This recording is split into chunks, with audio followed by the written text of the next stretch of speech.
परमेश्वर के धन्य नाम की महिमा हो। प्रभात मनन के सत्र 1184 में आप सभी का स्वागत करता हूं। आइए आज का मनन के लिए हम पढ़ते हैं दूसरा थिस्सलुनीके अध्याय 2 पद 5।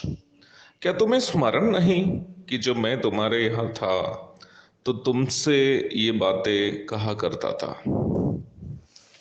हम इस बात का कई बार मनन कर चुके हैं कि भविष्य में होने वाली घटनाओं के बारे में थिस्सलुनीके के विश्वासियों के अंदर शक और संदेह उन झूठे शिक्षक लोग डाले थे जो उनके बीच में घुसपैठ किए थे। यही वजह थी कि उनमें से कई लोग यह सोचकर घबरा गए कि प्रभु यीशु आकर कलीसिया को ले गया और महाक्लेश काल भी शुरू हो गया।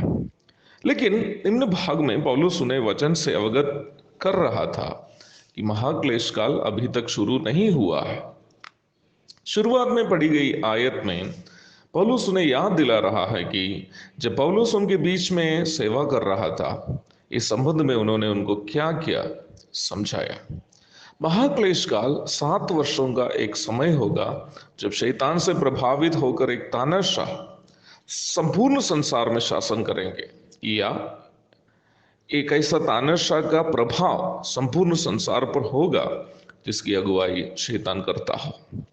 पढ़ी गई आयत में पौलुस बता रहा है कि इन घटनाओं के बारे में पौलुस विश्वासियों को पहले से अवगत कराया था।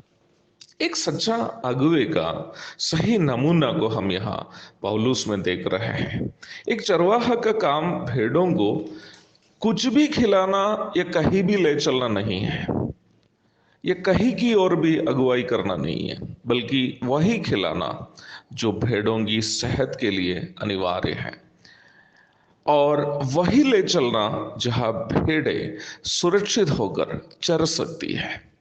कलीसिया में विश्वासियों को सही आत्मिक भोजन खिलाना और सही आत्मिक दिशा की ओर अगुवाई करना प्रत्येक अगुवे का दायित्व है।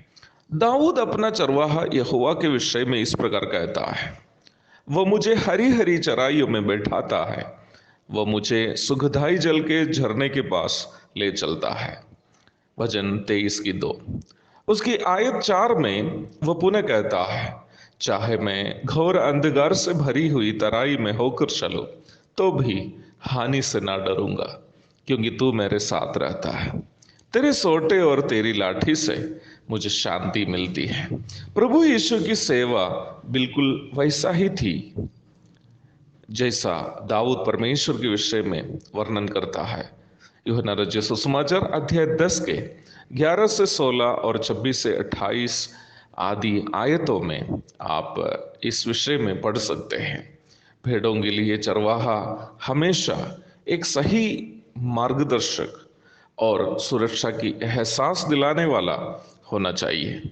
यहाँ याद रखने की बात यह भी है कि वही भेड़ चरवाहे के पास सुरक्षा की एहसास करती है जो चरवाहे की अगुवाई के अनुसार चलती है।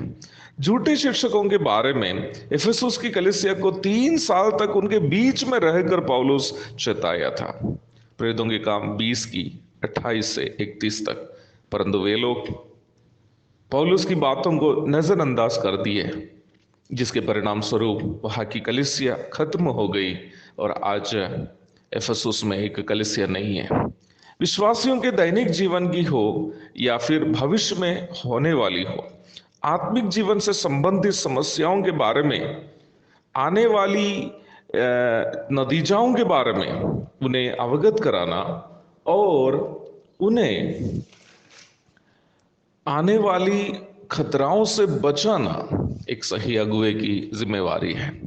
मसीह विरोधी के भयानक 7 वर्षीय महाक्लेश काल के बारे में पौलुस विश्वासियों को लिख रहा है कि क्या तुम्हें स्मरण नहीं कि जब मैं तुम्हारे यहाँ था तो तुमसे ये बातें कहा करता था। कितनी अच्छी नमूना है। कलीसिया को वचन की शिक्षा में मजबूत करना और शैतान के फंदों से बचने के लिए प्रत्येक विश्वासियों को आत्मनिर्भर बनाना हर एक अगुवे की जिम्मेदारी है। पौलुस एवं अन्य प्रेरित लोग कलीसिया में यही सेवा निभाई थी। मुझे सुनने वाले प्रिय मसीही सेवकगण, पास्टर लोग, अगुवे लोग, हम अपने आप को परखेंगे, क्या सेवकाई के नाम में हम यही सेवा कर रहे हैं या कुछ और। प्रभु का वचन अपने आप को परखने के लिए हमारी मदद करे। एक और शुभ दिन की कामना आप सबके लिए करते हुए मैं जेबी के सैमन आपका साथी आज का प्रभात वंदन को यह समाप्त करता हूं। प्रभु दया करेंगे, कल पुनः मैं आपसे वचन को लेकर आपके सामने प्रस्तुत हो जाऊंगा। प्रभु के धन्य नाम की महिमा हो। आमीन।